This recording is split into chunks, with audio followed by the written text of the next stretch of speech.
Metal hammered the fuselage like fistfuls of gravel. Rain streaked sideways across the canopy, shredded white by the A-10C's landing lights. The Baltic below was a single black plate, wind-torn and furious. In the cramped cockpit, Flight Lieutenant Amelia Hart felt the airframe buck, smelled warmed electronics and the damp rubber of her oxygen mask. Her right hand clenched on the throttles. Her left hovered over the HOTAS slew, a thumb trembling just enough for her to notice. On the left, MFCD, a grainy SR return of a large, slow-moving ferry. Beside it, the spiky echo of a smaller contact, NATO boarding team, now stuck in the storm. On the radio, a controller's voice cut through static, clipped and certain. Fury 1, weather below minima. Abort, and RTB, say again, abort. She could see, through cloud breaks, the ferry rolling hard to port. A no-fire zone was drawn into her mind like a red circle. Civilians on board. Below that, men who had counted on top cover, now taking fire from somewhere on that deck. Another voice, rough, underwater with interference. Air, this is Trident Actual. If you leave, we drown out here. Abort and stay clean. Or dive through the squall, violate the ROE, and open a corridor with 30 millimeters next to a civilian hull. Amelia exhaled once, slow, and pushed the nose down. Hard cut, 6 hours earlier. The storm had been building all afternoon, a smudge over the Baltic that darkened as the sun slid behind low Polish clouds. From the squadron's briefing room at WASC AB, Amelia Hart watched the radar loop on the wall monitor and felt the familiar tug in her chest. Bad weather meant fewer aircraft over the water, fewer eyes for the people doing the dangerous work on decks and RHIBs. She sat second row, flight suit zipped high, hair twisted into a no-nonsense bun that would sit under a helmet. The ops officer, a U.S. major with a dry delivery, tapped the forecast. Ceiling dropping to 500 over the sea, localized lower. Gusts to 40 knots. Lightning in the area from 2100 Z. NATO maritime element still intends to board in the 2200 window. He let that land. Which means our support is conditional. Conditional. Amelia heard. Fragile. It was supposed to be a straightforward night. Stand strip alert in an A-10C, launch if the boarding team called for eyes or noise. The Hog was not a carrier jet, not made for this geography, but its sensors and gun were honest, dependable things. She liked dependable. Any questions? The major asked. She raised a hand. Is the alert going to be weather-capped or demand-capped? He looked over. He knew her by now. Weather-capped. If tower calls it, you don't roll. A few seats over, her crew chief for the night, Staff Sergeant Klein, shifted. They'd had this conversation before. Amelia kept her voice even. The maritime guys won't be weather-capped. Different risk, different platform, the major said. Shout your metal in the air. Their metal in the water. And if the metal in the water starts yelling for top cover right as the cell passes overhead? The room went quiet for a second. Not confrontational, just a British officer pushing. The major sighed. Hart, we are not losing a Hog to get a better radio angle. You sit alert. If it's flyable, we launch you. If not, we find another way. She nodded, but the agreement didn't reach her chest. Afghanistan flickered up without permission. A brown world, a sand curtain, the word abort in her headset, and then, minutes later, a voice on the ground going thin. She had obeyed, and someone had not come home. Outside, wind slapped the hangar doors. After the brief, she trailed the major into the corridor. Sir, put me first on the strip. If the window seconds, I'll make it. He studied her. American, tired, the kind of officer who counted sortie rates. You trying to prove something, Flight Lieutenant? I'm trying not to watch another team go uncovered because the weather was impolite. A corner of his mouth twitched. You're green-lit for first. But if Tower paints lightning on the field, you don't taxi. That's not me being difficult. That's the base commander. Copy. In the crew room, she pulled her helmet bag, checked her kneeboard, the frequencies for the NATO maritime net scribbled in sharp black. Klein appeared in the doorway, jacket zipped. Ma'am, birds fueled and armed. If they tell me to unplug because of lightning, I'm unplugging. I don't want you fried either, she said softer. We'll do it by the book, until the book forgets the people in the water. He gave her a look that said he heard the crack in that sentence. At 20:35 Z, the alert phone rang. Boarding had begun. Sea state higher than expected. Boarding team call sign Trident was on the side of the ferry, working ladders in spray. Amelia could hear the surge in the controller's voice over the loudspeaker, even from the ready room. Distance usually blunted urgency. Not tonight. She stood, helmet under arm, and felt the old, steadying weight of purpose. If the weather held even a sliver open, she would be in the sky above those men. If it didn't, she knew exactly what kind of choice would be waiting for her. The ops floor dimmed as the outside light went from gray to ink. Radios chattered in clipped Englishes. American, Danish, a British petty officer somewhere offshore. A big plot screen showed the Baltic as a cold smear, the ferry icon crawling north-northwest, its track wobbling with the waves. Beside it, a tiny triangle labeled Trident rode the ferry's flank. Amelia stood behind the controller's station, helmet bag on the floor, flight gloves shoved into a thigh pocket. If they said go, she could be in the jet in minutes. What she didn't have was the texture of what was happening out there. Maritime, this is Air Ops, SITREP, the U.S. controller said into his headset. A spray of static answered. Then a strained male voice. Occupied, stand by, wave just... The rest dissolved. Amelia leaned closer. Can you clean that? Not from here, the controller said. They're getting slapped around. You don't need the deck-level picture until you're airborne. I do if the deck-level picture is about to drown, she said, not unkindly. Patch me to Trident Actual. He swiveled. That's not the chain. The chain is also saying I might not launch because of lightning on the field. If I only get one takeoff, I want to time it to when they're exposed. He hesitated. He wasn't a bad controller, just taught to filter. Through the glass, rain began spitting against the windows of the ops building, the leading edge of the same system beating the ferry. He exhaled. Fine. You get 60 seconds, RAF. Don't make me regret it.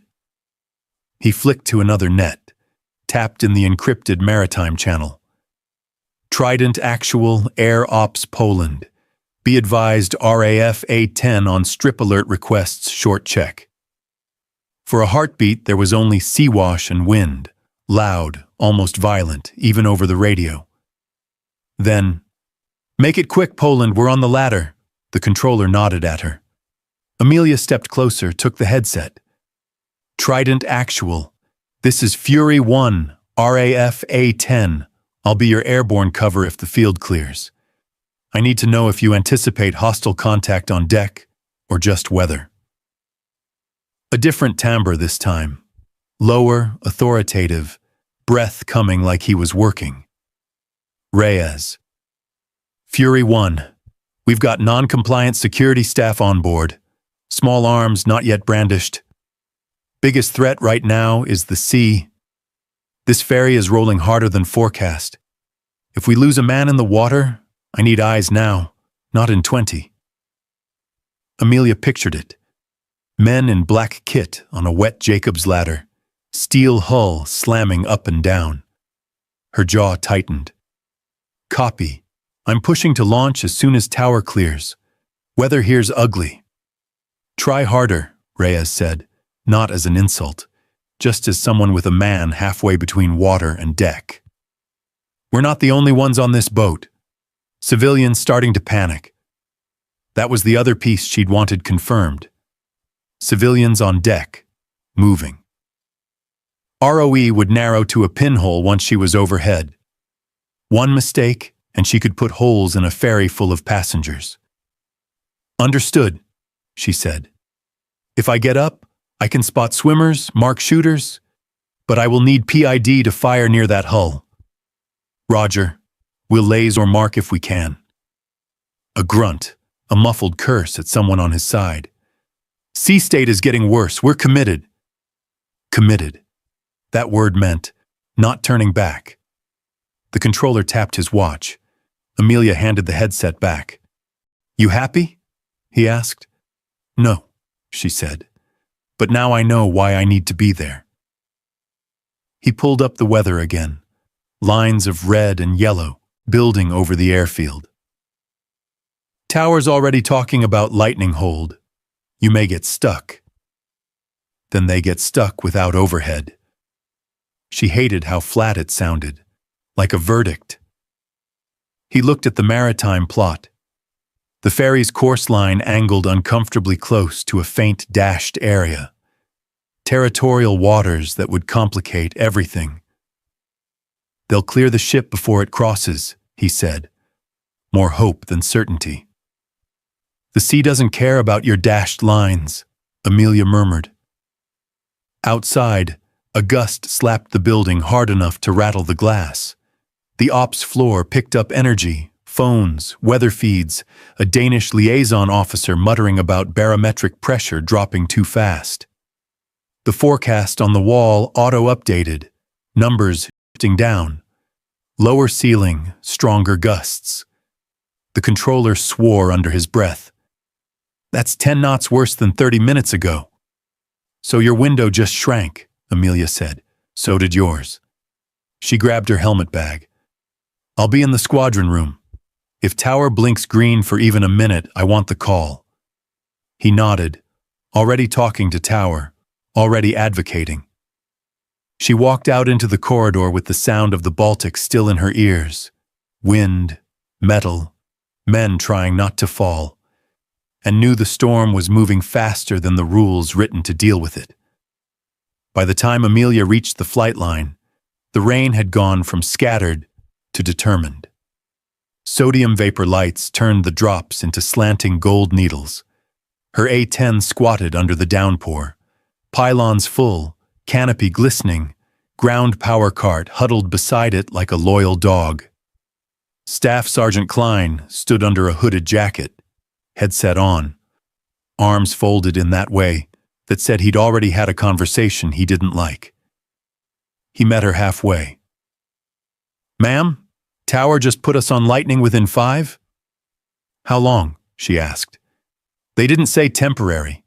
They said, no ground movement until it passes. A rumble rolled across the airfield, low and flat. Not close enough to crack, but close enough for a commander to worry about metal and fuel. She looked past him at the jet. Trident's voices were still in her head. Reyes breathing hard, talking about civilians starting to panic. Every minute on the ground stretched the gap between what they needed and what she could offer. Klein, if I sign the acceptance and you pull back to a safe distance, I can start and taxi. He shook his head once. Ma'am, I'm not supposed to have you out there with no one on the line.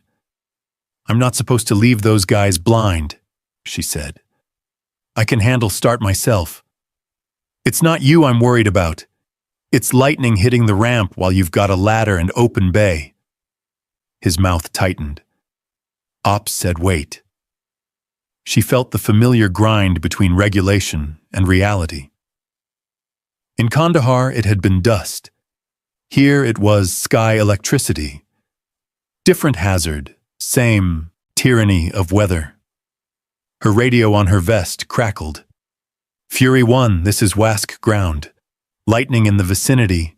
Hold position in squadron spaces. She thumbed it. Ground, Fury 1. Maritime element reports deteriorating conditions. Request exception to start and taxi. A pause. She could picture ground looking at the same radar returns as the ops floor. Then, negative, Fury 1. Field is red. She glanced at Klein. Get me squadron. He handed her the landline from the mobile cart. The ops major picked up on the second ring. Hart, I already know what you're calling about. Sir, the boarding team is committed, and the weather over the water is moving faster than ours. If I wait out this cell, I miss their peak exposure. You taxi in this, and if a maintainer gets zapped, it's my career, he said. Base commander's very clear. Then I taxi alone. Silence. Rain beat on metal. Finally, you sign assumption, Klein pulls clear, you start, you taxi. If tower sees a strike on field, they'll still stop you. I'll take it.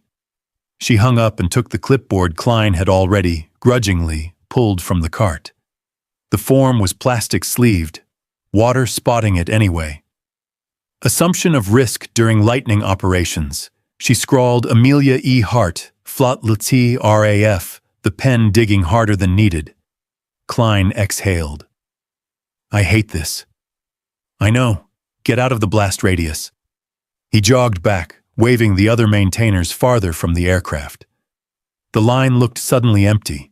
No one near her hog, just the rain and the hum of the power cart. Amelia climbed the ladder, boots slick on metal, and dropped into the cockpit. It was instantly quieter, intimate, smelling of fuel, oil, cold plastic. She ran through the start almost by muscle memory. Battery, APU, engines spooling up with that familiar warthog whine. Outside, a flash lit the clouds to the east, too far to be dangerous but close enough to make Tower nervous. WASC ground, Fury 1, engine started, request taxi. Fury 1, taxi approved to runway 29er, expedite, lightning cell tracking north. North, toward the Baltic. She rolled, nose light spearing rain, wipers useless against the volume. The taxiway lights blurred into smeared green. Tower came up again, tighter voice. Fury 1, be advised. Departure corridor will close if this cell shifts west. You are the last launch. Copy last launch, she said, feeling the words like a gate closing behind her.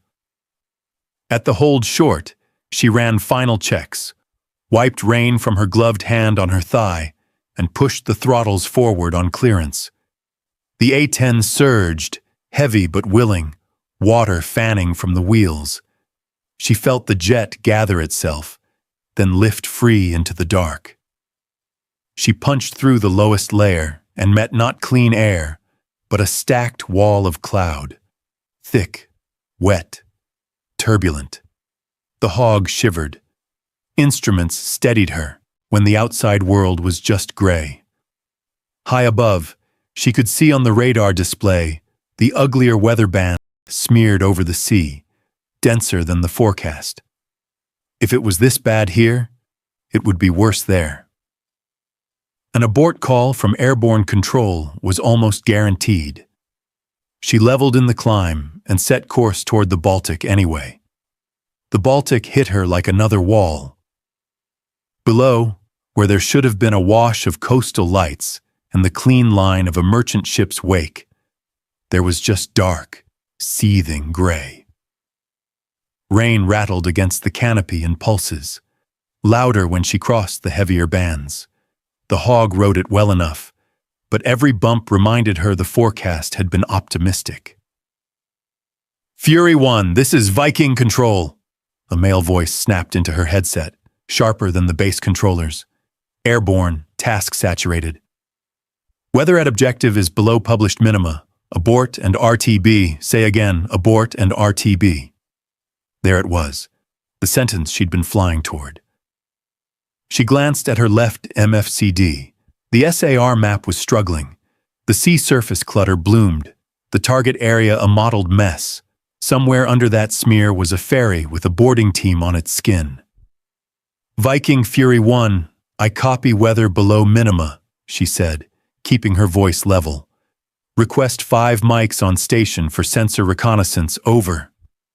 Negative, Fury. Maritime element is still attached, and we don't have sanitized PID for you. Your gun and missile over a civilian platform in this weather. Abort.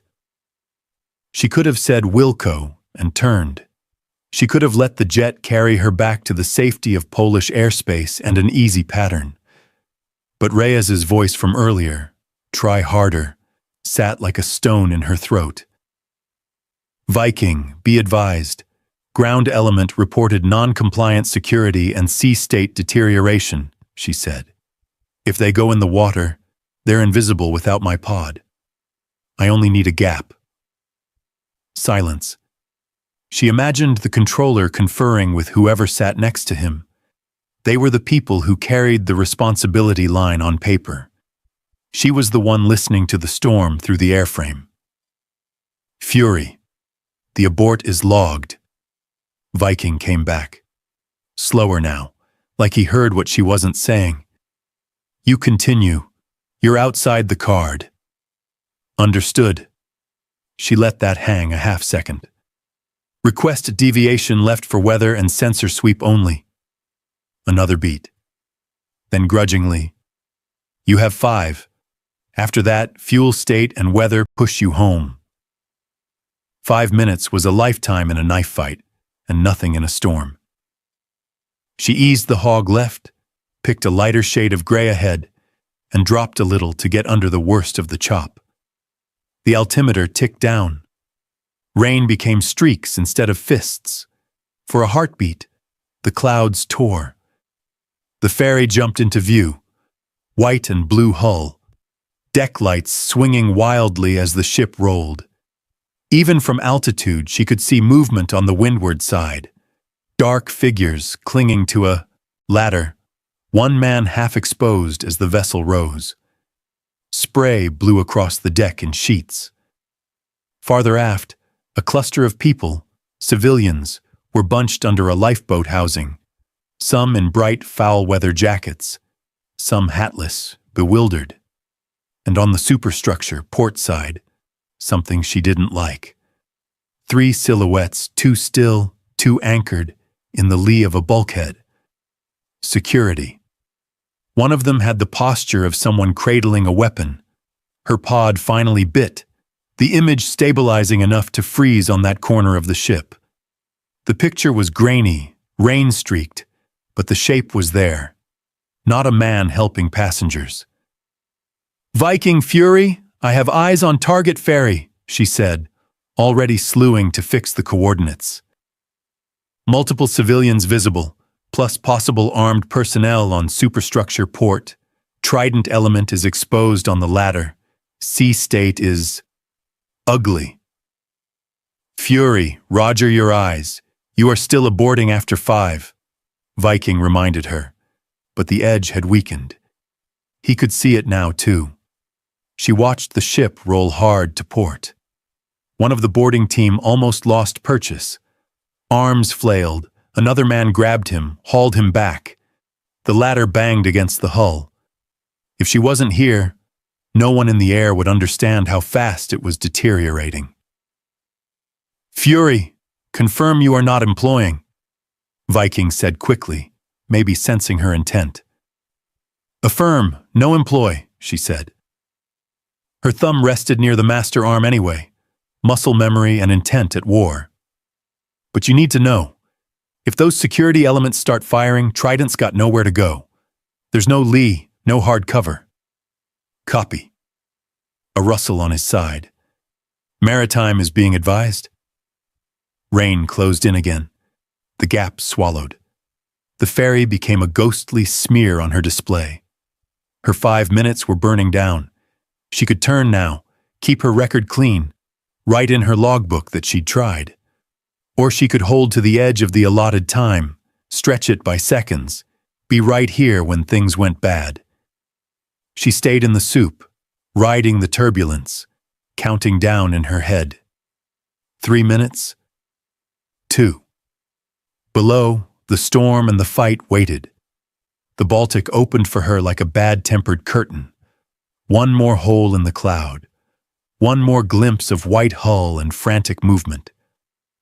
Amelia dropped a few hundred feet, enough to make the A-10 feel heavy and close to the water, and let the targeting pod lock again. This time the image was clearer. The ferry was rolling to port, fighting the wind, and on the weather side, a metal gangway or cargo barrier had swung half across the deck.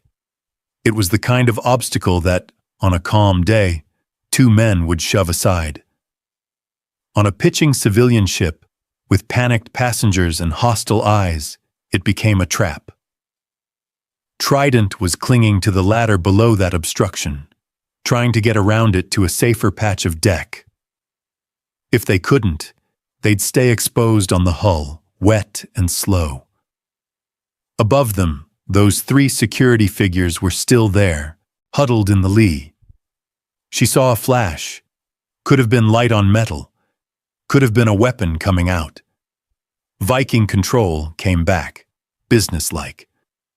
Fury 1, be advised, ferry crew reports civilians topside near your potential engagement area. You are to hold fire unless lethal threat to NATO forces is observed. Of course.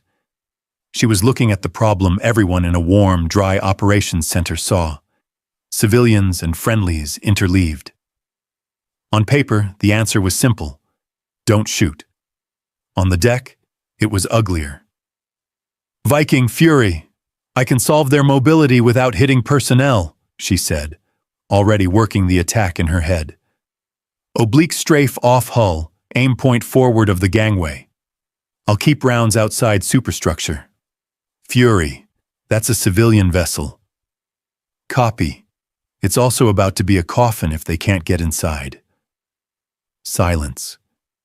She could imagine the controller deciding how much disobedience he could stomach from one RAF exchange pilot.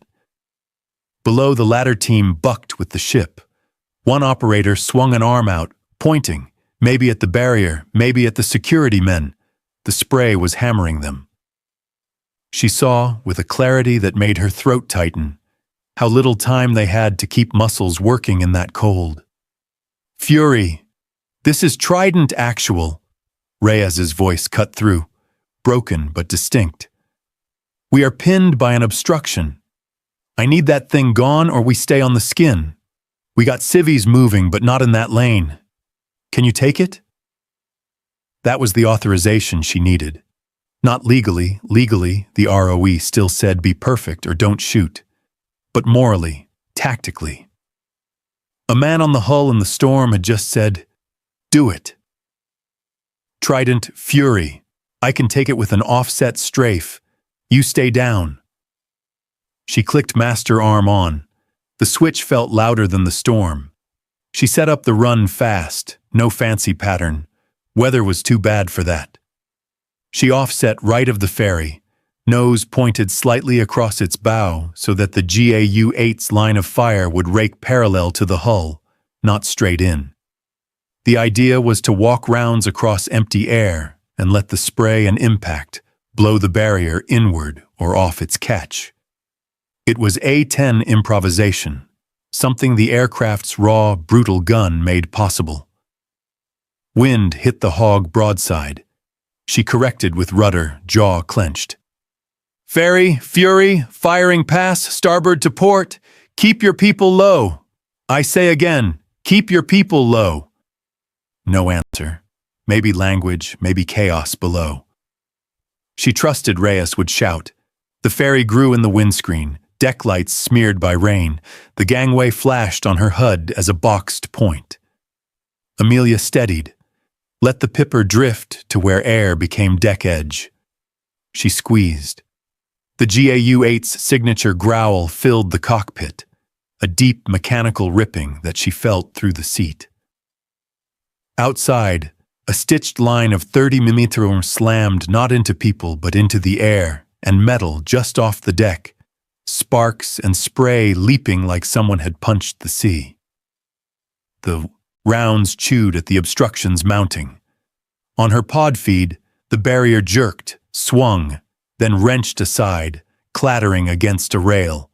She came off the trigger, pulled up, fighting the turbulence. "Trident! Fury! Corridor open!" she called, breath fast.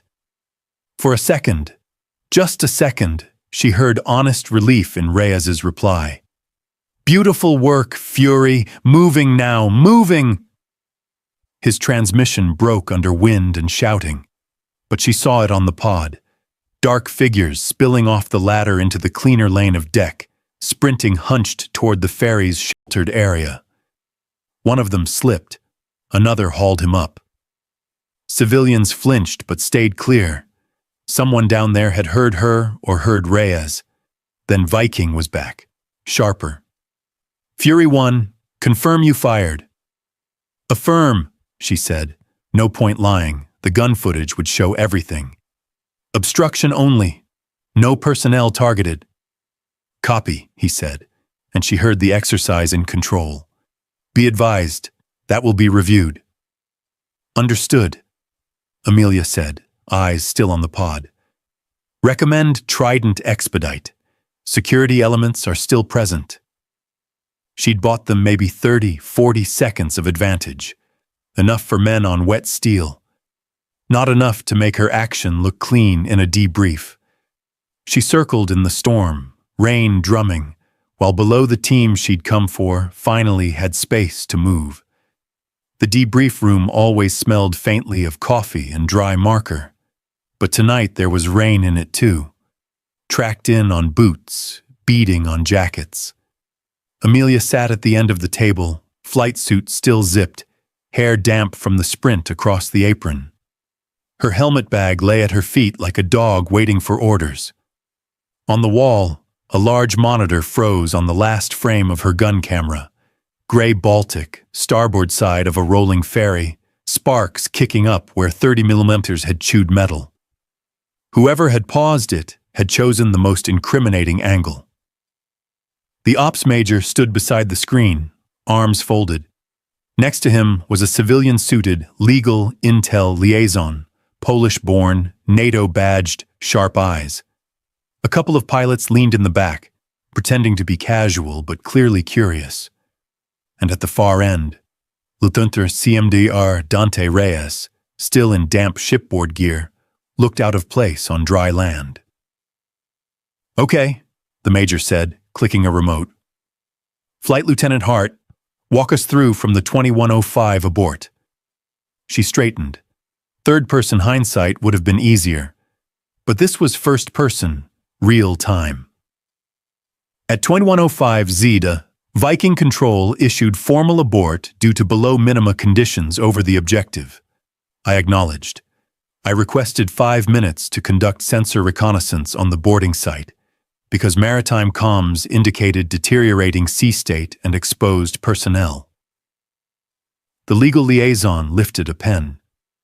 "You were aware the abort was logged?" "Yes," she said. "I judged that 5 minutes of eyes could prevent a loss." He made a small note, an underline, not a cross-out. "Proceed." The video rolled. From the hog's nose, the ferry lurched into view, deck lights washed by spray.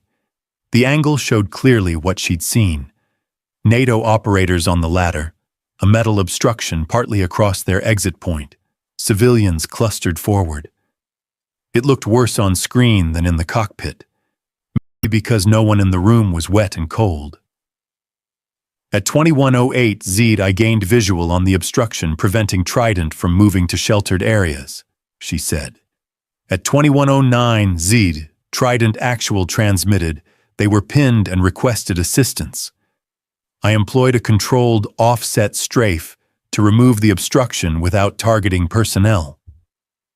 The major nodded once. He'd seen A-10 improvisation before. The legal liaison, however, leaned forward. "You fired on or adjacent to a civilian ferry," he said, with passengers visible. "I fired off hull," with rounds designed to impact metal near the obstruction, she said. Angle of fire minimized risk to passengers. Impact effect was to clear the lane. The video confirmed it.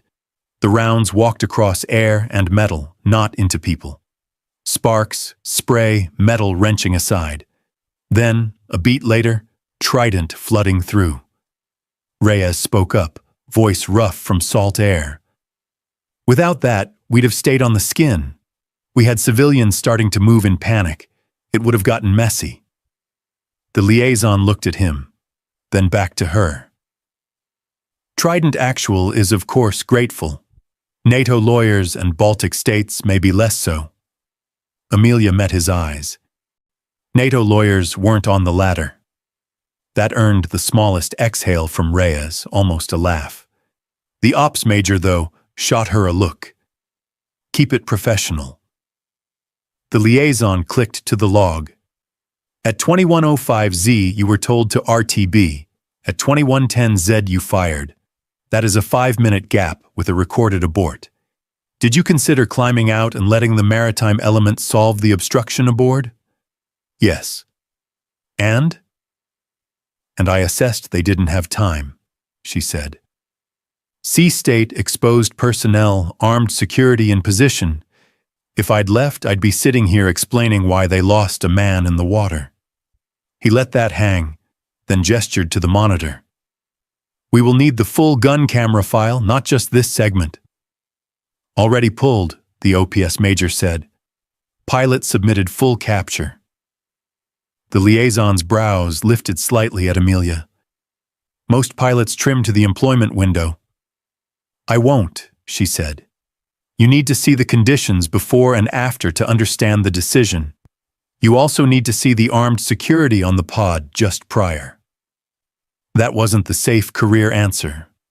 The safe answer was, take the narrowest, cleanest slice, hand it in, let higher HQ craft a nicer narrative.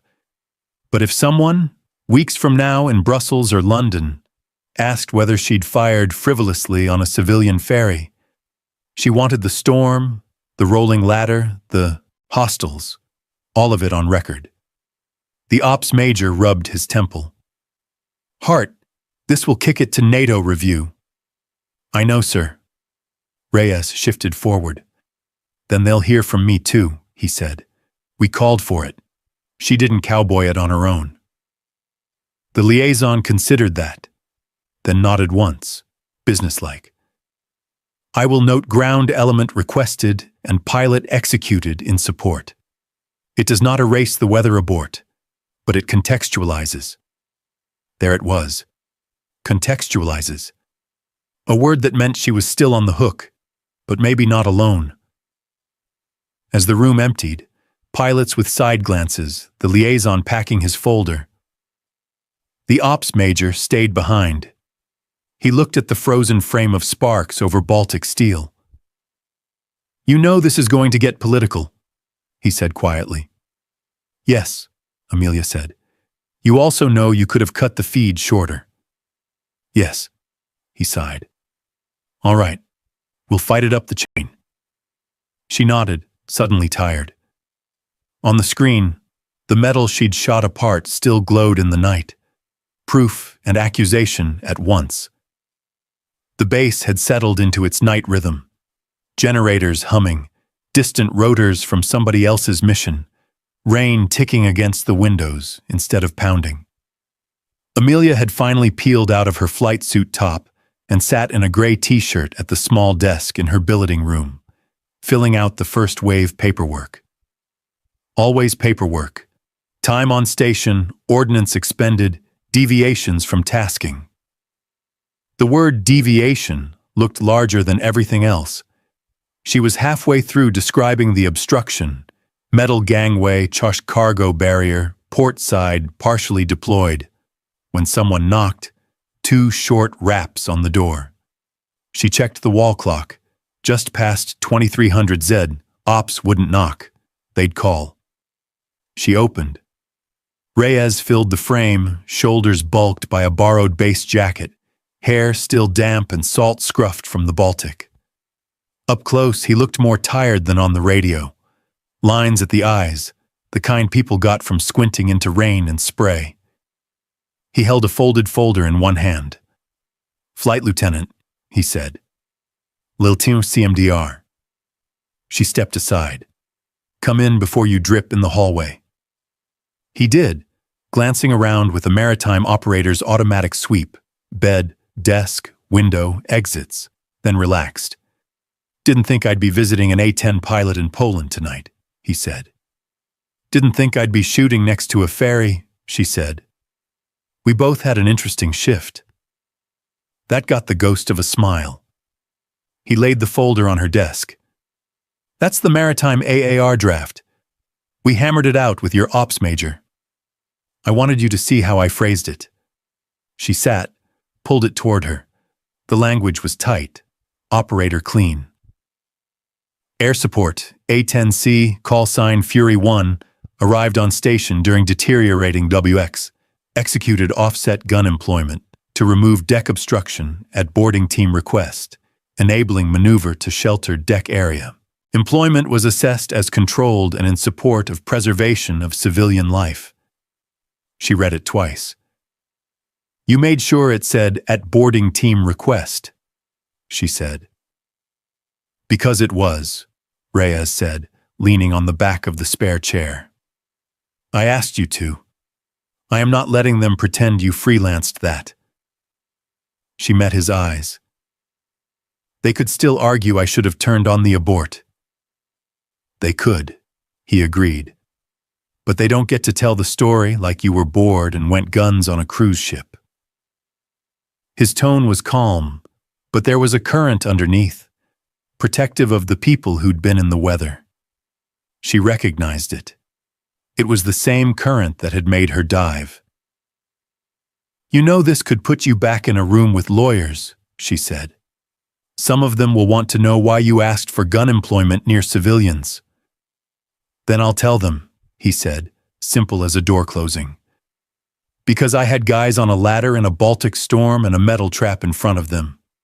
Because civilians were starting to panic, and panic plus gunfire is worse. Because your run was the least bad option." Least bad option. That was exactly the part that never made it into glossy public releases. She tapped the AAR with a fingernail. "They might ask why Maritime didn't clear the obstruction themselves." Reyes nodded. "I'll tell them we could have. Maybe. In another 30 seconds, maybe a minute if nobody slipped, and if nobody topside decided to start shooting. You bought us that minute. That's the difference between we almost had an accident and we're doing body recovery in the dark." His certainty warmed and stung at the same time. She looked away, at the rain beyond the window. "In Afghanistan, I followed the abort," she said, voice low. "They lost a man in those minutes. No one blamed me. I blamed me." He was quiet for a moment. "So tonight you weren't going to let that happen?" "Tonight I was going to be there when it did," she said. "Turns out being there helped. That's better." Reyes pulled the spare chair around and sat. "Listen, I know you pilots get rated on how clean you can make a mission look. This won't look clean. No. But everybody who was there with salt water in their boots will say the same thing." He tapped the folder. "I'll tell your board. I'll tell NATO if they call me up. You don't take this one alone." A breath she hadn't realized she was holding eased out. "Thank you. You saved one of my new guys," he added, almost as an afterthought. "Kid from Naples, Italian exchange. Lost his footing on the ladder right before you blew that thing aside. If we'd had to wait longer, he might have gone in. Cold water at night in that sea state. Maybe we grab him, maybe we don't. He's in the ferry's infirmary eating someone's emergency rations right now. So if command wants to scold you, tell them to talk to him." She could picture the kid, face too young, gear too big, trying to look calm on a heaving ladder, that image would stay. A knock of boots in the corridor. Voices, 2 squadron pilots talking low. She caught the word review and civilian ship. Rumor was moving faster than any official memo. Reyes heard it too. They're already talking about making you the we're strict example. I guessed, she said. My ops major is trying to keep it inside the building. If it cracks outside the building, Reyes said, standing, you call. My number's on the last page. We'll match your footage with mine. You recorded? She asked, surprised. Helmet cam. Choppy, wet, lots of swearing. He shrugged. But it shows what it felt like. Sometimes that's better than perfect HD. He moved to the door, then paused. For what it's worth, Fury, you didn't sound scared up there. She tilted her head. I was busy. That's not the same, he said, and left. When the door closed, Amelia sat back and looked at the AAR again. At boarding team request. That line was her shield. It didn't erase the logged abort, but it made the choice human. Outside, the rain had finally softened, but inside the building, the storm of paperwork and politics was only starting. The CO's office wasn't big, but it was neat in that American way. Flags, a framed squadron patch, a photo of a line of A-10s in better weather. Outside, the Polish sky had gone that flat November white. The storm had moved on, leaving puddles on the apron and trouble in everyone's inbox. Amelia stood in front of the desk, hands behind her back.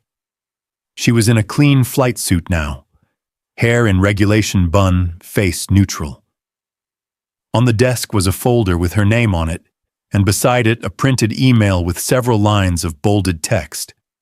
That was never good. Lieutenant Colin Harris, her CO, didn't waste time. Hart, we're suspending your flight status pending completion of the incident review. There it was. Clean, official, no apology. For how long? She asked. Until I say otherwise or until NATO blesses it. Could be days, could be weeks. He tapped the printed email. You know why? Because I fired near a civilian vessel under a logged abort, she said, not making it a question. Because you put me in a position where I have to explain to people in 3 time zones why my RAF exchange pilot did that. Harris said, voice low but not angry. And because it's the Baltic, and everyone's nervous, and they'll want to show they're serious. She let that sit. She'd known it was coming. Knowing didn't make it sting less. Flying wasn't just a job. It was the place in the world where everything in her head lined up. Take that away, and the noise got louder. Sir, Trident Actual has already filed an AAR supporting the employment, she said. He called it least bad. I read it, Harris said. It's good, it helps. It doesn't erase the fact that you didn't RTB when told. Before anyone makes a decision about your future, they're going to want to see you can accept consequences. Understood. He eyed her. You're not going to fight me on this? I want to fly, she said, truthfully. But I also want the board to see I'm not trying to duck anything. If grounding helps that, I can wear it. Something in his shoulders eased. Good answer. He slid the folder toward her. In the meantime, I want you to assemble your perspective. Not just I saved the SEALs, yay me. I want the weather data you saw in the cockpit, the comms with Viking, the exact wording from Trident.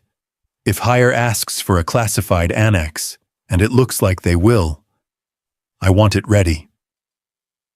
Why would they need an annex? She asked. Because the ferry was closer to a line than we like to admit, Harris said. Because there were nationals on board certain people care about. Because the security team on that ferry may not have been garden-variety rent-a-cops. So that was it. There were pieces of the scene she hadn't seen from the cockpit. Intel threads, diplomatic sensitivities. And now some staff officer somewhere wanted to wrap part of it in classification so it didn't become tomorrow's headline. "You think they're going to bury parts of it?" she said. "I think they're going to tidy it," he corrected. "Which is normal. What's not normal is a pilot insisting on handing over full gun footage and pod video. I did that because it's the only way to show what it was really like," she said.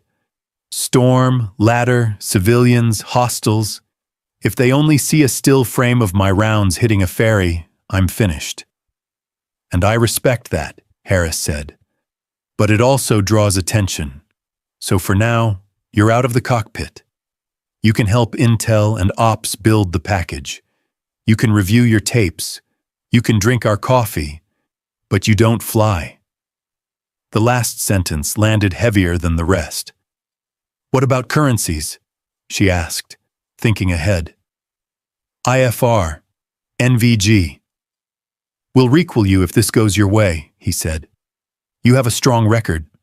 One incident doesn't erase that. But I can't have you airborne while this is open. It looks like I don't take it seriously." She nodded. That was fair from his seat, unfair from hers. As she turned to go, he added, "And Hart, don't isolate. I know how you pilots get when you're grounded." She paused. "How do we get?" "You run the mission over and over in your head until it's better. Leave it on the tape." It was already good.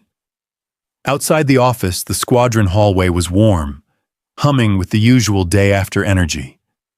A couple of pilots fell suddenly quiet as she passed, proof that the story had traveled. One, a captain she'd flown with her first week, gave her a sympathetic look. She lifted her chin in acknowledgement.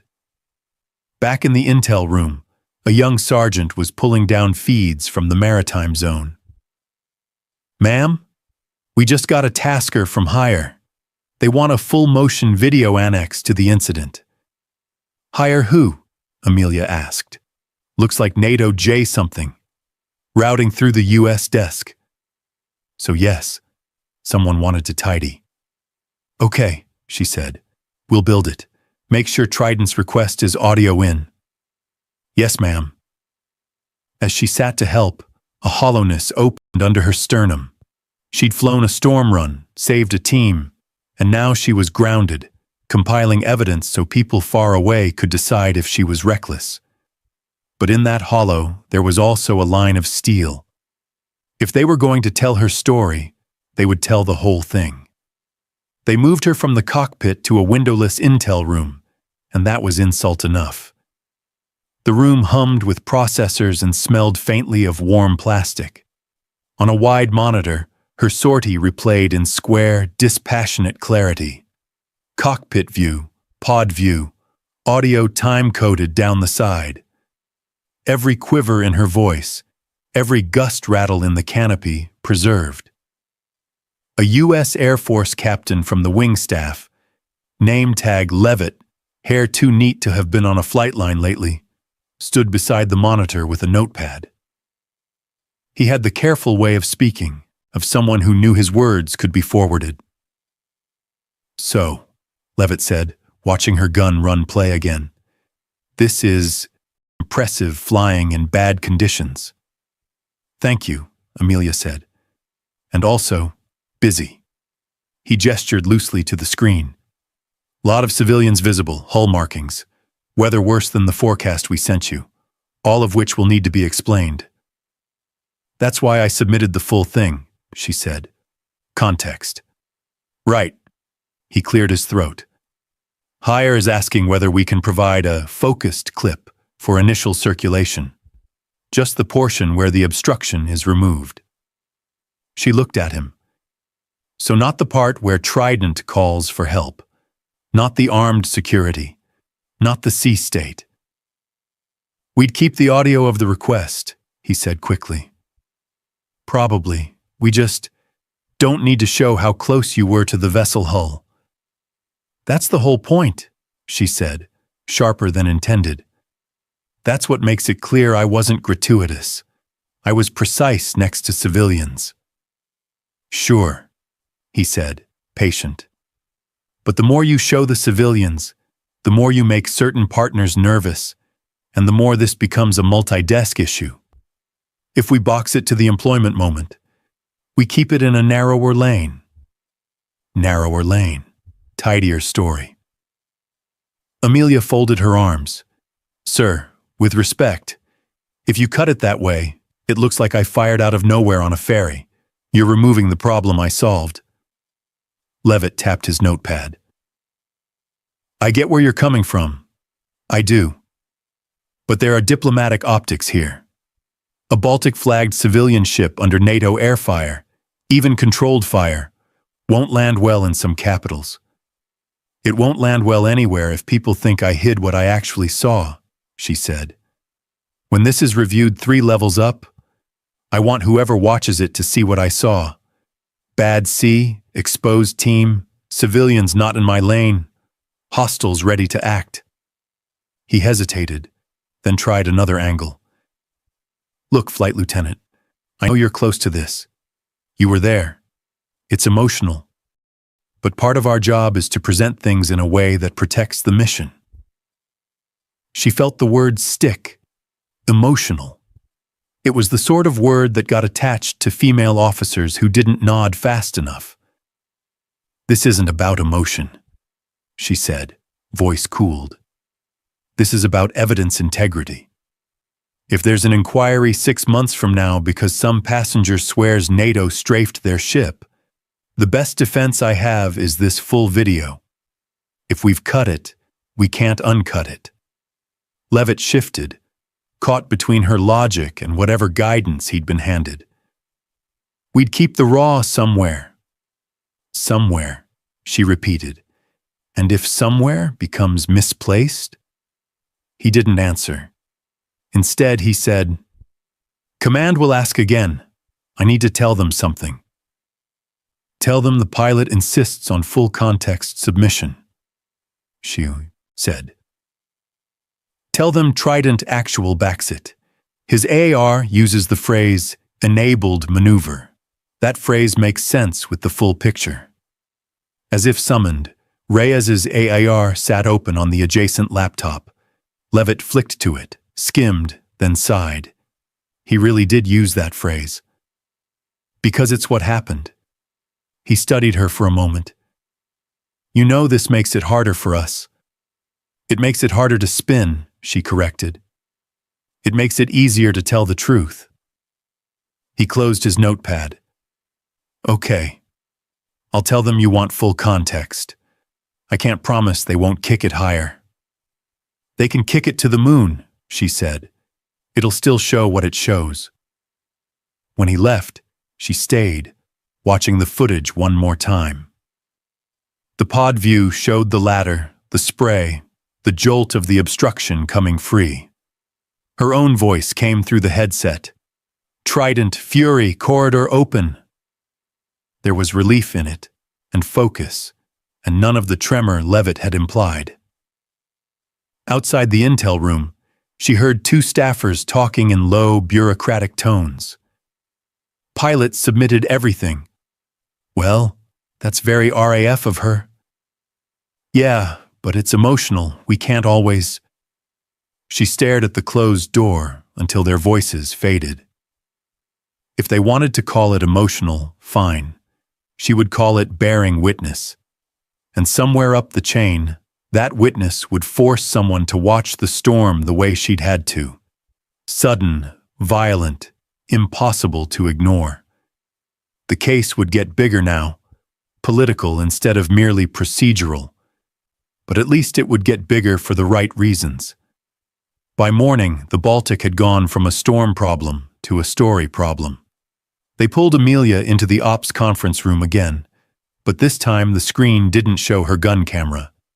It showed a grainy clip from a coastal TV channel, Baltic language lower third, dramatic red banner, paired with shaky cell phone footage from someone aboard the ferry. The video was bad, zoomed too far, rain streaks across the lens, but it caught the incandescent blossom of her 30mm splashing next to the hull. The headline crawl, translated on the fly by a Polish captain, was worse. NATO aircraft fires near civilian ferry during bad weather incident. The PAO, a U.S. Air Force major with a permanently careful expression, hit pause. So, this is out. Amelia sat forward, jaw tight. From this angle, the pass looked reckless. No pod feed, no sense of the obstruction, just an attack jet firing next to a passenger vessel. The audio from the ferry was muddled but human. Someone shouting, someone crying. They don't have the before, she said. They don't have the request. They rarely do, the PAO said. What they do have is a visual that can be cut 20 ways to make us look heavy-handed. The ops major, Harris, folded his arms. What's the line? The line is, NATO is aware of an incident involving a civilian vessel during a joint maritime security operation in the Baltic Sea on the night of 6th of November. No civilian casualties have been reported. The incident is under review. The PAO recited it like catechism. We do not name the aircraft or pilot. And if they name me first? Amelia asked. Then we still don't name the aircraft or pilot, the PAO said. We don't individualize. We keep it at the operation level. On the screen, the channel cut to a studio pundit, gesturing, clearly outraged. The PAO didn't bother translating. The tone was universal. NATO reckless, sea unsafe, sovereignty disrespected. Amelia could feel the impulse rising. Just give me 5 minutes with a reporter. I'll show them the pod footage. I'll play them Reyes's call. They're telling it like we strafed tourists, she said. We know, Harris said. And we can't fight it piecemeal. The PAO turned to her. Flight Lieutenant Hart, I need to be very clear. You are not to speak to press, to non-cleared personnel, or to any third party outside the chain about the specifics of that pass. You can refer them to our statement. That's it. So I let them make me the villain. So you let the process work, the POO corrected. We do not feed a narrative being driven from outside the alliance. She stared at the frozen frame of her own muzzle flashes. With respect, Major, the process doesn't have the weight of a video clip. The process has the weight of all the other videos we're not going to release, he said. The ones that show there were armed men on board. The ones that show your fire enabled a rescue. Those are stronger inside the alliance than on social. Harris added, staying on message will help your review. Higher will see you're not trying to litigate this in public. There it was. The trade. Swallow the personal humiliation now. Buy credibility later. It was smart. It was adult. And it tasted like seawater. She exhaled. Understood. After the meeting, she lingered in the corridor, watching through the open door as the PAO started drafting responses. The internet in the building lagged a little, but not enough to stop news from coming through. A Danish liaison showed her his phone, another outlet, this one explicitly accusing NATO of intimidation fire. He raised his brows. That you? That was me keeping people from dying, she said. He nodded, sympathetic. They won't print that. I know. Back in billeting, she sat on her bunk and imagined opening her laptop, sending a clipped email to a defense reporter she knew by name. Here is the full video. Here is the ground force request. And the whole thing exploding in 2 directions at once. Her cleared friends would be furious. Her command would be done with her. But the public would at least see the ladder in the storm. She closed the laptop without opening it. Instead, she pulled up the draft of her own statement, the one she'd never release, and wrote it the way she wished the morning news had. Weather deteriorated faster than forecast. A NATO boarding team was exposed on the hull of a rolling ferry with civilians on board. I employed the GAU-8 in an offset pattern to remove an obstruction at the team's request, preserving life. No civilians were hit. She saved it in a bland folder name and shut the lid. An hour later, Harris stopped by her office space. "PAO says thanks for playing ball." "It's not about playing ball," she said. "It's about not making this harder for everyone else. Same thing in this business." She leaned back, letting the ceiling blur. "I hate that the loudest version is the wrong one." "Yeah," he said, "but sometimes staying quiet buys you leverage in the room that actually decides your career." That was the room she cared about now. The board that would watch the full, messy video, not the internet that had already picked its villain. So she stayed quiet and let the narrative outside run noisily while the real fight moved, slower and quieter, up the chain. They gave her the offer in a room that looked like every military admin room she'd ever seen. Off-white walls, metal filing cabinets, a table polished too often. Rain ticked on the window again, a thinner version of last night's storm, like the weather was echoing the conversation. A U.S. JAG lieutenant colonel sat across from her, glasses low, tablet open. Harris was there too, off to the side, expression neutral.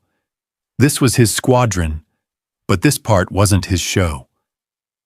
A Polish liaison officer sat in the corner, observing on behalf of the host nation. Everyone looked like they'd rather be somewhere else. The JAG officer got right to it. "Flight Lieutenant Hart, the incident has attracted interest at multiple levels. Everyone acknowledges your actions contributed to a successful boarding and that no civilian casualties have been reported. That said, you operated after a logged abort and employed ordnance adjacent to a civilian vessel." She'd heard that sentence in at least 3 flavors now.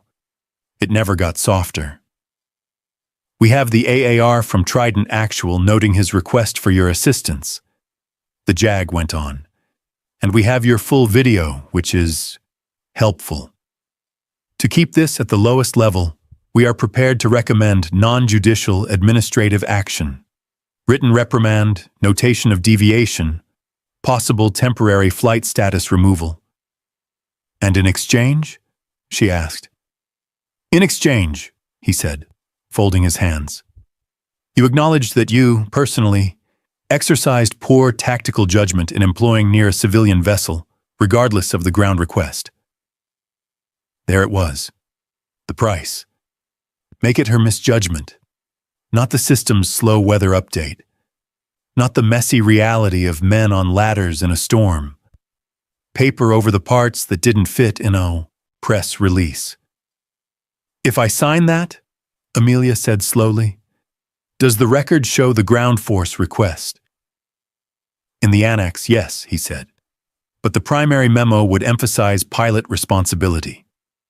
"So 10 years from now," she said, "when someone scans my file, what they see is ignored abort, fired near civilian ship, not did what the guys on the boat asked to not die."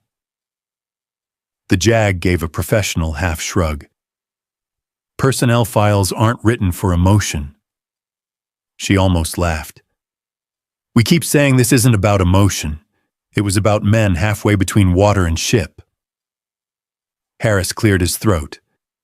"Hart, this is, honestly, a decent off-ramp. You take the reprimand, we requel you later. This doesn't become a NATO show trial. Everybody breathes." She looked at him. She understood what he was trying to save. His squadron standing, relations with the host nation, his time. If she signed, the whole thing would stop radiating upward. But it would also fix, in official ink, that she'd been wrong. "Sir," she said to Harris, "if I accept, do we still get to keep the full video in the record?" "Yes," the JAG said, before Harris could. "But it will be less central." "And if I don't accept?" Then the review proceeds to a board of officers, the JAG said. Possibly multinational. You'll have the opportunity to present everything. Video, AAR, weather discrepancies, even the PAO environment. You will also expose yourself to a wider range of possible findings. Up to stronger administrative measures, he said. I do not currently see criminal exposure, but I will not promise what a board above me will or will not decide. So, take the smaller certainty, or fight for truth and risk a bigger bruise. She stared at the tablet. The reprimand language waited.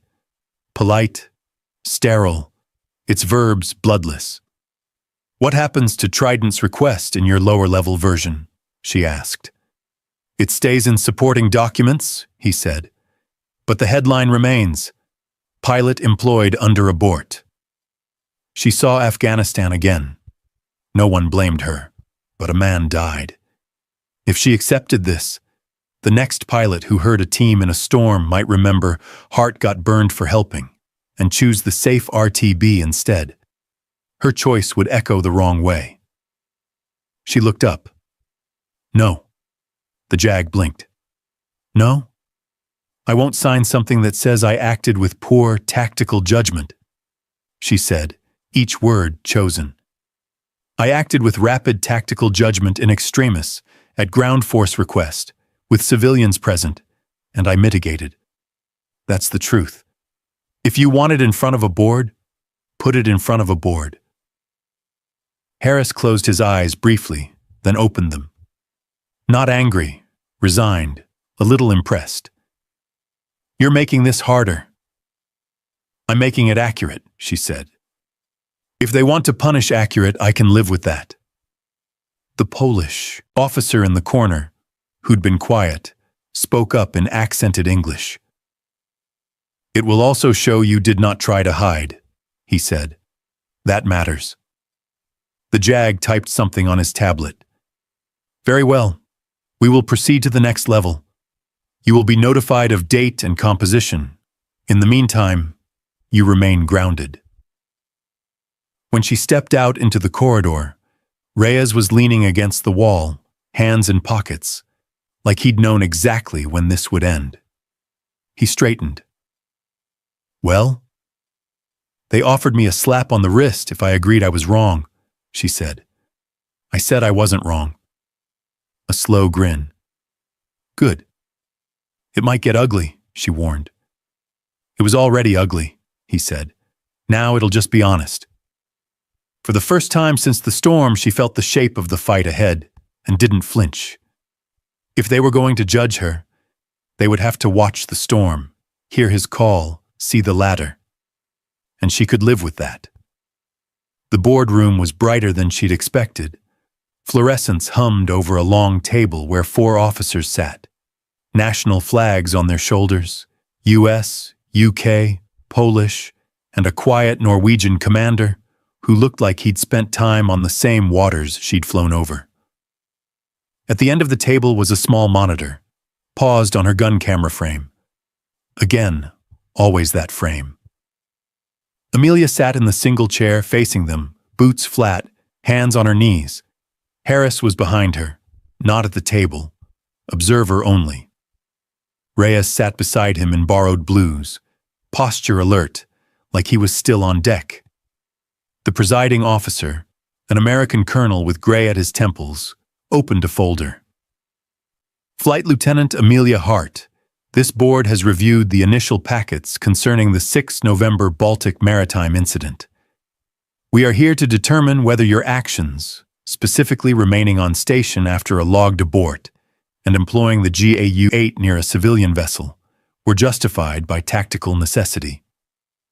Yes, sir, she said. Across from her, the Polish colonel flipped to the ROE annex. You were aware, Flight Lieutenant, that civilian vessels in this area require extreme caution. Quote, no kinetic actions within close proximity to civilian hulls absent imminent lethal threat. I was aware, sir, she said. The Norwegian officer spoke, voice low. And yet you fired. Yes, sir, The American colonel nodded to the PAO rep in the corner, who hit play. The board watched the storm again. Ferry rolling, spray, the spark of her 30mm. No one spoke. When it was done, the U.S. colonel steepled his fingers. "Walk us through, in your words, why you did not simply RTB," he said. "Not doctrine, you." She took a breath. "Because the people who would die were on the radio with me, sir. They were in the waterline zone, on a ladder, next to a civilian deck that was starting to panic. And because they asked." The Polish colonel tapped the abort line. "But the controller had already assumed the risk calculus for you." "With respect, sir, the controller was not seeing what I was seeing. He had the weather, but not the ladder." The American colonel leaned back. "You understand our concern. If we endorse this, we are endorsing any pilot with a conscience overruling an abort." There it was, the heart of it. She could have retreated to numbers now. Ceilings, sea state, wind. Instead, she chose the other path. "Sir, may I play the audio?" she asked. The colonel hesitated, then nodded. The PAO rep cued it. A moment later, the room filled with the Baltic again. Wind tearing at microphones, Reyes's breath ragged, then his voice. "We are pinned by an obstruction. I need that thing gone or we stay on the skin. We're not the only ones on this boat." The Norwegian officer's eyes flicked up. He understood decks in storms. Amelia waited until the clip ended. "That was not hypothetical risk, sir. That was seconds. If I had turned away, climbed, flown home, you would be asking today why the pilot with the clearest view of the danger elected not to act." The U.S. colonel tapped his pen. "You could have let the maritime team handle the obstruction." "In another minute, maybe," she said. "In another minute with no one slipping, with no one firing from the superstructure, with no civilian moving in front of their guns. I wasn't sure they had that minute." The Polish colonel frowned. "You are describing a human judgment call. Our rules are intended to reduce the need for human judgment calls in sensitive waters." "Yes, sir," she said. "And 99 nights out of 100, I would follow them exactly. This was the 100th. Silence. The American colonel glanced at Reyes. "Lieutenant CMDR, you confirm?" Reyes sat forward. "I confirm, sir. I asked for that shot. I will state that under oath or in any capital you choose. Weather was chewing us up. Civilians were moving. Her pass made us fast." "That ground request is noted," the colonel said. "It does not erase the abort." "No, sir," Amelia said. "It contextualizes why I stretched the 5 minutes." The colonel studied her. "You could have edited this video." "I refused," she said. "Why?" "Because 6 months from now, when someone outside this room asks what really happened, I want the record to match my memory," she said. "Storm, ladder, civilians, request, employment. If that makes me look emotional, I can live with that. If it makes the next pilot stay 5 minutes longer for a drowning man, I can live with that too." The Norwegian officer murmured something in his own language. Approval, maybe, then said in English, "Boards do not like to endorse disobedience, Flight Lieutenant, but they also do not like to punish saving people." The American colonel closed his folder.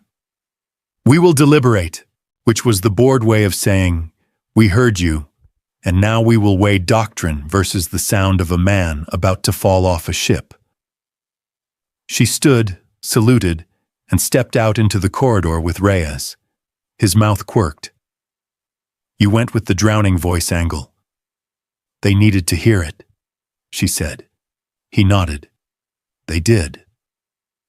They called her back in just before 1600 Z, when the winter light was already thinning over the Polish concrete. The same board sat at the long table, but the atmosphere was different. Less interrogative, more administrative. On the monitor, her gun camera was black. No need to watch the storm again. The American colonel cleared his throat. Flight Lieutenant Hart, this board has reached its findings. She kept her spine straight. Yes, sir. First, he said, glancing down at the paper, the board acknowledges that your actions on the night of the 6th of November directly enabled the boarding element to regain maneuver on a storm-tossed civilian vessel. We further acknowledge no civilian casualties were reported, and the ground element explicitly requested your assistance. A small knot in her chest loosened. They had heard it. Second, he went on, the board also finds that you operated outside the weather abort which was logged by Viking Control. While your intent was to preserve life, your decision increases future pressure on aircrew to likewise continue under abort in similarly constrained civilian environments. There it was, the part they had to say, to protect the precedent. Accordingly, the colonel said, this board recommends a formal letter of reprimand for deviation from established weather ROE constraints, mandatory refresher training on TAS in degraded conditions and operations near civilian maritime traffic. She let herself breathe. Reprimand was ink, not exile. Retraining was time, not banishment. Finally, he added, and this was the piece he looked at her for, the board does not recommend long-term removal from flight status. Upon completion of the refresher, you may be returned to flying duties at your commander's discretion. Behind her, Harris exhaled. She felt, rather than saw, Reyes shift, satisfied. Sir, she said, voice steady. Thank you. The Polish colonel spoke up, a little softer than yesterday. You understand, Flight Lieutenant, that this reprimand will follow you. I do, sir. It will also show that we considered the context, he said. That matters when others read it. I appreciate that. They dismissed her. Outside in the corridor, Harris caught up with her. That's about as good as we were going to get. It's fair, she said, and she meant it to her own surprise. It wasn't pure vindication. Pure vindication almost never came in uniform, but it was acknowledgement, and the door to a cockpit wasn't slammed. Harris tilted his head toward his office, and she followed. Once the door was closed, he dropped a folder on the desk. So here's how this goes. You'll do the reprimand counseling. You'll sit through a delightful block of ROE refresh, including all the Baltic peculiars. You'll run a couple of simulator vignettes where the weather sucks, and there are civilians everywhere, and the controller says no. You'll write the answers we want. She almost smiled. And then? And then I put you back on the schedule, he said. Might be local first. Might be with an IP in the back room watching every button you push. But you'll fly. The relief that washed through her wasn't cinematic, just warm, deep. Flying meant she was still herself. There's one more thing, Harris said. Hire saw your tapes, the full ones. A training unit in the UK flagged it. They're interested in having you come over for a block to teach CAS in civilian congested maritime environments. Their words. She blinked. Teach? You're uniquely qualified now, he said dryly. You actually did it, and you didn't kill anyone. You can tell new pilots exactly where the trap is, thinking the ROE will ever be as neat as the slide. For a second, she pictured a classroom of young aircrew, faces unlined by storms, hands that hadn't yet signed assumption forms in the rain, watching the same footage she'd fought to keep whole. She could walk them through every second. This is where the controller said abort. This is where the ladder was. This is the exact moment I decided to stay. I can do that, she said. Harris nodded. I figured. He sobered. You're still going to get some looks. That's the RAF pilot who fired next to the ferry. I'll live, she said. Better than that's the pilot who flew away while they drowned. He studied her, then smiled, quick. That's the part they can't put in the reprimand. When she left the office, the base felt different. Same cold air, same damp spot on the sidewalk where the downspout leaked. But the weight on her shoulders had shifted from accusation to responsibility. They had told her, "You were right to care, wrong to bend the rule, right to tell the truth. Now go teach others how not to need to bend it." That night, alone in her room, she opened the draft statement she'd written and never sent. She didn't need it anymore. The people who mattered had heard the storm. Tomorrow she would start building the lesson that said, "Here's how you choose when none of the choices are clean." The classroom smelled like coffee and projector heat, not rain and avionics, and that alone made it easier. Amelia stood at the front in RAF blues, hair neat, reprimand already filed and cooling somewhere in a personnel system. On the screen behind her was a still frame of a stormy Baltic. The ferry rolled over, the gray world she knew too well. 12 pilots sat in 2 rows, mixed NATO, most of them younger than she'd been on that night. Their badges showed fast jets, mud movers, a couple of exchange slots like hers. None of them had the particular scar of having fired next to a civilian ship. That was why she was here. "All right," she said, clicking to the scenario slide. "You are on maritime overwatch. Weather is deteriorating faster than forecast. Boarding team is attached to a civilian ferry. Control calls abort because you're below minima. Boarding team calls you, winded, says, 'We are pinned and need help.'" She let that hang. Several of them were already frowning, seeing the trap. A Danish lieutenant raised a hand. "Ma'am, if control calls abort, IRTB, that's the card." "That is the card," Amelia agreed. 99% of the time, that is exactly what you do." A British Flot LT in the back, eyes sharp, maybe a little too eager, leaned forward. "But you didn't." "No," she said, "because I judged it was the 100th time." She tapped her clicker. The room filled with the audio she'd made half of NATO listen to.